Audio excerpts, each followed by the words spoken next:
Barakallahu fikum. Kemudian selanjutnya kami panggil pada Al-Akh Fanis Nugroho Abu Sofia. Tafadhol. Assalamualaikum warahmatullahi wabarakatuh, Ustaz. Waalaikumsalam warahmatullahi wabarakatuh. Naam, barakallahu fik, tafadhal. Nah, Afwan Ustaz, Ana ada pertanyaan, cuman kurang pas kalau Ana tanyakan di forum umum, Ustaz. Bila berkenan nanti pada kajian Ana hubungi Ustaz bila diizinkan itu, karena menyangkut dengan profesi Ana sebagai militer ini kan. Nanti kalau misalnya siap. untuk bagus untuk dipublikasikan untuk pelajaran yang lain, insya Allah tafadhal. Tapi untuk sementara menurut Ana masih privasi dulu, Ustaz, gitu. Siap, barakallahu fik. Mungkin nanti bisa minta sama panitia nomor Ana ya. Nah, syukran jazakallahu khairan, Ustaz. Barakallahu fikum. Assalamualaikum warahmatullahi wabarakatuh. Waalaikumsalam warahmatullahi wabarakatuh. Nah, tafadhal, dilanjutkan. Okay. Mungkin nanti dikasih nomor Ana bagi akh yang bertanya tadi. Barakallahu. Pertanyaan selanjutnya. Assalamualaikum Ustadz.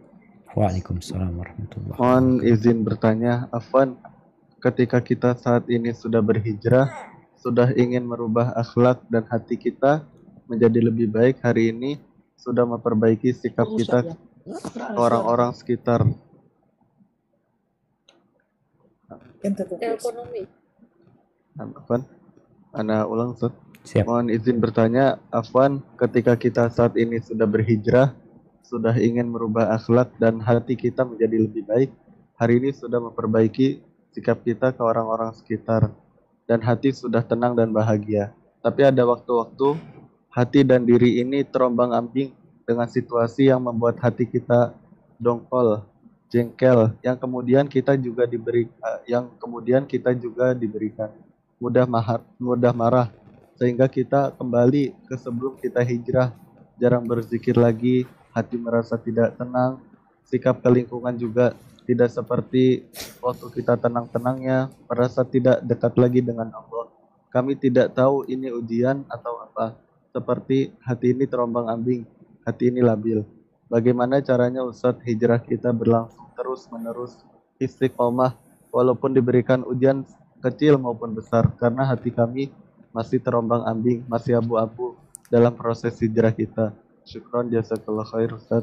Semoga senantiasa diberikan kesehatan dan kemudahan segala urusannya. Amin. Barakallahu fiik. Ya hibbati fillah. Apa yang menimpa saudara yang bertanya itu juga menimpa banyak manusia. Jadi jangan merasa sendirian dalam kondisi yang engkau rasakan. Rasulullah Sallallahu Alaihi Wasallam seringkali berdoa, Ya muqallibal qulub, thabbit qalbi ala dini. Wahai yang membolak-balikkan hati, tetapkan hatiku di atas agama. Bayangin, Nabi berdoa itu. Ketika Nabi banyak berdoa itu, ada seorang sahabat yang bertanya, Ya Rasulullah, amanna bika, wa bima ja'a, wa bima ji'ta bih. Ya Rasul, kami beriman dengan engkau, dengan apa yang kau bawa. Kami percaya. Atakhafu alaina, atau atakhsha alaina. Apakah kau khawatir dengan kami? Kata Nabi SAW, iya. Karena hati manusia berada di tangan Allah Azza wa Jalla. Yuqallibuha kaifa yasha. Allah bolak-balikan menurut kehendaknya. Disinilah ujian datang, besar kecil, yang menyebabkan diri kita itu berubah. Karena memang ada orang yang beribadah kepada Allah, wa minan nasi man ya'budullaha ala harf. Dia menyembah itu di pinggiran, menyembah Allah di pinggiran. Kalau dia dapat kenikmatan, dia Masya Allah agama ini benar, hijrahku benar, ini dan itu. Tapi kalau dia dapat musibah, balik murtad seperti yang dulu dia. Karena dia beribadah masih di pinggiran. Maka harus pindah ke tengah. Pindah ke tengah jalan. Selain dengan tadi berdoa memohon kepada Allah agar ditetapkan hati kita di atas agamanya. Karena kita tahu badai itu akan datang, tapi dia akan berlalu. Tapi bagaimana kita survive ketika badai itu datang? Ketika ujian itu menimpa. Maka dengan ilmu tentunya orang ini dapat menahan diri. Kalau bicara jengkel, dongkol, marah, ini dan itu. Ingat, semuanya setelah engkau hijrah harus karena Allah. Dulu engkau melakukan itu bukan karena Allah. Boleh engkau marah sekarang, tapi karena Allah.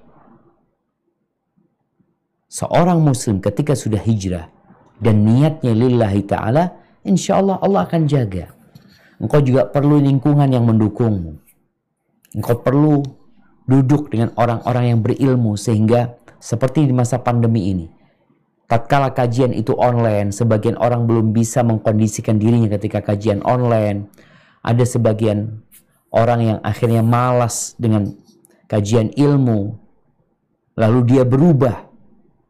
Maka hendaklah engkau datang kepada seorang ustadz, duduk sama dia, mendengarkan nasihat, mendengarkan ujangannya.